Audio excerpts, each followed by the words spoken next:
High family, எப்படி இருக்கீங்க? நல்லா இருக்கீங்களா? நான் உங்கள் ராஜலக்ஷி பேசுகிறேன். இந்த வீடியோவில் நீங்கள் பார்க்க போகிறது ten group 1 prelims and mains சேர்த்து 135 days பேட்ச்சு. ஓகேங்களா? அடுத்து நிறைய பேர் கேட்டிங்க, என்ன குரூப் 1 நோட்டிஃபிகேஷன் அப்போ நீங்கள் சொல்லுங்கள் அப்படின்லாம் கேட்டிங்க. இன்னும் சில பேர் வந்து March 20 வருமாமே, அது உண்மையா அப்படிலாம் சொல்லிட்டு கேட்டிங்க. ஓகேங்களா? ஒரு ரியாலிட்டி சொல்லிடுறேன். அடுத்த குரூப் 2 எக்ஸாமும் குரூப் 1 கம்பைன் பண்ண போகிறாங்களாமே, அதுக்கு வாய்ப்பு இருக்கா அப்படின்னு நேற்று வந்து நான் அதை பற்றி ஒரு நடந்தால் என்ன ஆகும் அப்படின்றத பற்றி அவங்க சொல்லியிருந்தேன். குரூப் 1 குரூப் 2க்கு வந்து காமன் ப்ரிலிம்ஸ் வச்சுட்டு அதுமாரி போனால் எப்படி நடக்கும் அப்படிலாம் சொன்னேன். இப்போ குரூப் 2 நான் தெளிவாக சொல்கிறேன். March 5 வரைக்கும் பார்த்தீங்கன்னா ஆன்ஸ்க்ரீன் சர்டிஃபிகேஷன் அப்லோட் பண்ணலாம் குரூப் 2 ஸ்டூடெண்ட்ஸு. குரூப் 2க்கு வந்து பார்த்தீங்கன்னா செகண்ட் ஃபேஸ் இன்டர்வியூ போய்ட்டுருக்கு. ஓகே, ஃபேஸ் இன்டர்வியூ முடிச்சு 47 பேர் தான் வச்சுக்கோ. அன்றைக்கே சாயங்காலமே கூட ரிசல்ட் விட்டாங்கன்னா கூட குரூப் 2 ஃபைனல் எல்லாமே முடிச்சிடலாம். அவங்க முடிச்சிட்டாங்கனாக்கா அதுக்கப்புறம் உங்களுக்கு வந்து குரூப் 2க்கு வந்து சர்டிஃபிகேட் வெரிஃபிகேஷன் 5 அப்புறம் தான் மற்ற இதெல்லாம் பண்ணுவாங்க. ரைட்டுங்களா? கவுன்சிலிங் ஸ்டார்ட் ஆகும். அது ஒரு 22 ஒர்க்கிங் டேஸ் கண்டிப்பாக நடக்கும். ஓகேங்களா? ஸோ அப்படி பார்த்தீங்கன்னா மார்ச் மாதம் ஃபுல்லாக எனக்கு தெரிஞ்சு மார்ச்ன்றது ஏப்ரல் 10 அந்த கவுன்சிலிங் நினச்சா அவங்க முடிக்கலாம். ஓகேங்களா? ஏப்ரல் 10 வரைக்குமே நீங்கள் வந்து குரூப் 2க்கான ஃபைனல் ரிசல்ட்டு நீங்கள் எதிர்பார்க்க முடியாது. ரைட்டா? கவுன்சிலிங்காக முடிஞ்ச உடனே வந்து போஸ்டிங் போட்டுருவாங்களான்னு கேட்டிங்கன்னா கிடையாது. ரைட்டா? ஸோ கவுன்சிலிங் முடிஞ்சு அதுக்கு ஒரு அந்த ஃபைனல் நேம் லிஸ்ட்லாம் வர்றதுக்கு ஒரு ஏப்ரல் 15 முடியும். ஸோ ஏப்ரல் ஃபஸ்ட் ஆஃப்ன்றது செகண்ட் ஆஃப் முடிச்சிட்டிங்கன்னா ஸோ ஏப்ரல் பாதிக்குள்ளே இந்த ப்ராசஸ்லாம் முடியும். அது வரையும் நீங்கள் குரூப் 2 நோட்டிஃபிகேஷன் எதிர்பார்க்க முடியாது. ரைட்டு தானே? ஒரு குரூப் 1 குரூப் 2 கம்பைன் பண்ணுறாங்கன்னா நோட்டிஃபிகேஷன் லேட் ஆகும். புரியுதுங்களா? மார்ச் மாதம் உங்களுக்கு குரூப் 1 வராது அப்படி பார்த்தீங்கன்னா. ஏன்னா குரூப் 1 குரூப் 2 சேர்க்குறாங்கன்னா குரூப் 2 ஃபுல்லாக முடிஞ்சால் தானே அடுத்தது அவங்க ஸ்டார்ட் பண்ண முடியும்.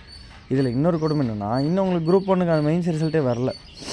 மார்ச் மாதம் சொல்லியிருக்காங்க. ரைட்டா? இன்னும் அதுக்கான ரிசல்ட்டு வரல. மெயின்ஸ் ரிசல்ட்டு வரணும், அதுக்கப்புறம் அந்த ப்ராசஸ் நடக்கணும். அது கண்டிப்பாக எனக்கு தெரிஞ்சு 25 to 30 days சாதாரணமாகவே எடுக்கும். ஓகேங்களா? அடித்த ஒரே நாளில் முடிக்க முடியாது. நான் இன்டர்வியூ டைம் கொடுத்தாகணும். பசங்க அது படிக்கணும், ப்ரிப்பேர் பண்ணதெல்லாம் டைம் நிறைய இருக்குது. சரிங்களா? ஸோ அப்படி பார்த்திங்கன்னா அது ஒரு 30 days இன்னிலேருந்து வச்சிங்கன்னா கூட 30 நாள் கணக்கு வச்சா கூட எப்படி சொல்கிறது, ஏப்ரல் 5 வரைக்கும் கண்டிப்பாக தேவைப்படும். ரைட்டுங்களா? ஸோ அப்போ நல்லா யோசிச்சுக்கோங்க. ஸோ இதுவுமே ஏப்ரல் தேவைப்படுது. இன்னும் உங்களுக்கான அப்டேட்டே வரல. எப்படி இருந்தாலும் இந்த மாதம் 29 ரொம்ப கஷ்டம். ஓகேங்களா? ஏன் சில பேர் 29 சொல்லிருவாங்கன்னா மார்ச்னு சொல்லிருக்காங்க. ஸோ மார்ச்சுக்குள்ளே கண்டிப்பாக வந்துடும் அப்படின்றாங்க.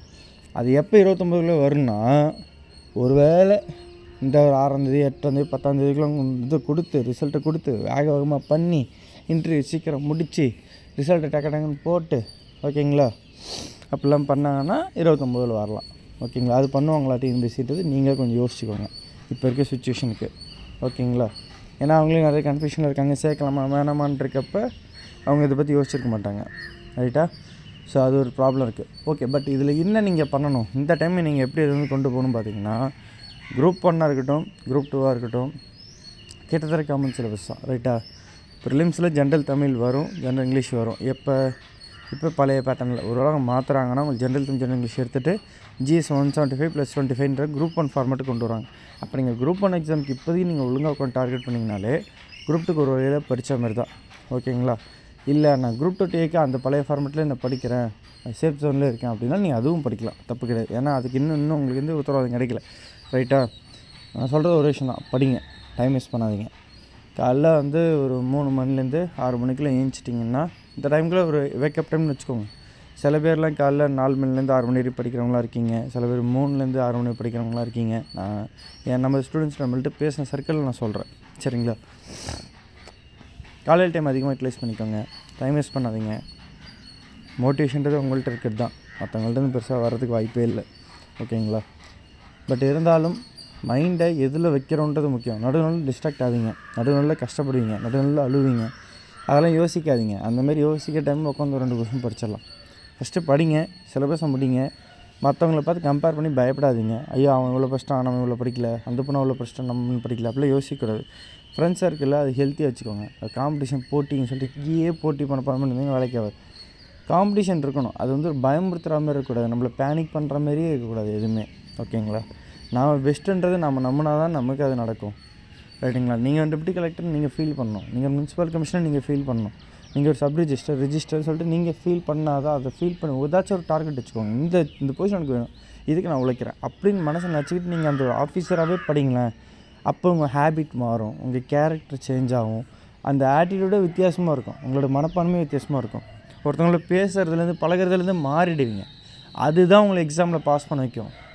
அது ஆட்டோமேட்டிக்காக டிசிப்ளின் கலந்துரும், உங்களுக்கு ஒரு செல்ஃப் ரியலைசேஷன் கிடைக்கும், ஒரு ஆட்டிடியூட் சேஞ்ச் ஆகும். புரியுதுங்களா? தனியாக நீங்கள் வந்து ஒரு மோட்டிவேஷன் பண்ண அவசியம் இல்லை.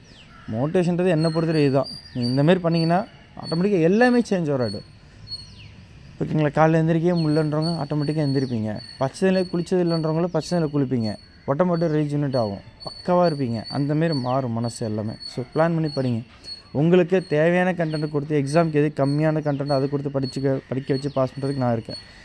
முடிஞ்சால் என்கிட்ட நம்பி ஜாயின் பண்ணுங்கள், அவ்வளோதான் நான் சொல்லுவேன்.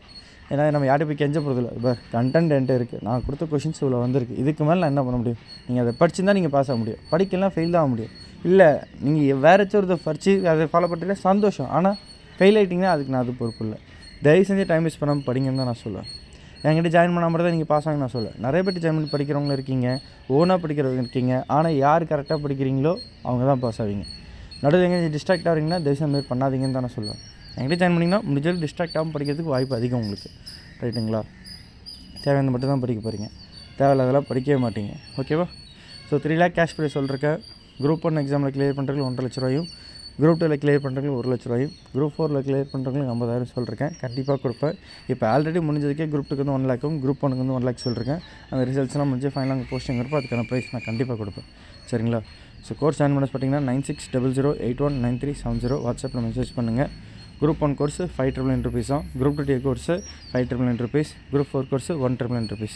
ஓகேங்களா? ஸோ டைம் வேஸ்ட் பண்ணாதீங்க, கண்டிப்பாக ஜாயின் பண்ணிக்கோங்க, ஒர்த்தாக இருக்கும். ஓகேவா? நம்ம கோர்ஸில் எவ்வளோ கொஷின்ஸ் வந்து ப்ரூஃப் இருக்குது, போய் பார்த்தீங்கன்னா உங்களுக்கு தெரியும் நம்மள்ட்ட ஜாயின் பண்ணலாமா வேணாமான்ட்டு. பார்த்துட்டு டிசைட் பண்ணுங்கள். குரூப் 1 மெயின்ஸ் கோர்ஸ் 98.3% கொஷின்ஸ் வந்துருக்கு. வைஃபம் டிக்கிறது பஸ். உங்கள் லைஃப்பை சேஞ்ச் பண்ண ஆசைப்பட்றேன், நீங்கள் கஷ்டப்பட்டு நான் கூட இருக்குன்னு ஆசைப்பட்றேன். ஸோ இப்போருந்து அடுத்த ஸ்டேஜுக்கு போவோம். சரிங்களா? வைஃபம் டிக்கிறது பெஸ்ட்.